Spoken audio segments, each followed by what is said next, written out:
regard to what we call the Watergate business.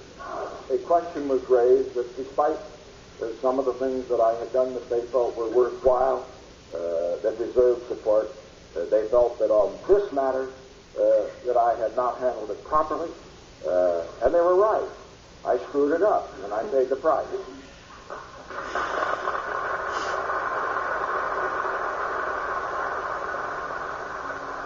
It marked a turning point, the moment Nixon felt he could start to redefine his presidency and emerge from the shadow of disgrace. That year, he published his memoirs and started a prolific writing career.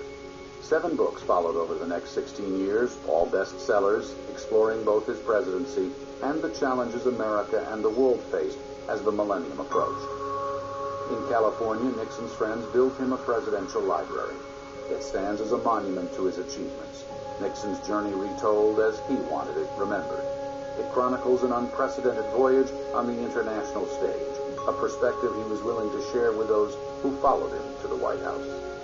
Nixon gave advice to every single one of his successors, with the exception of Jimmy Carter. And he did it when that advice was solicited. And he did it without looking for credit. And he did it without looking for any sort of public praise. He did it behind the scenes. On the world stage, Richard Nixon remained a man admired for his intellect and longevity. Placed alongside his global vision, Watergate seemed a mystifying act of self-destruction.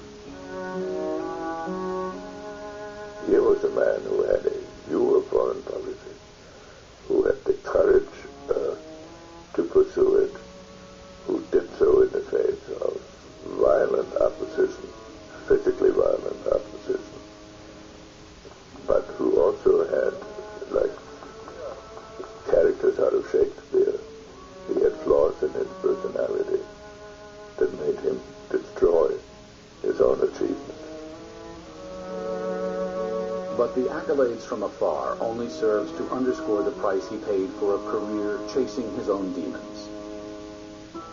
On April 22, 1994, after suffering a stroke while writing in his office, Nixon died at the age of 81.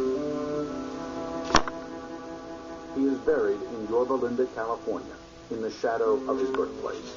A line from his inaugural address engraved on his tombstone. The title of Peacemaker. The honor of Peacemaker, the role he so desperately wanted to define his presidency. He carried the country a long way toward that goal. But what brought Nixon down was always more than Watergate.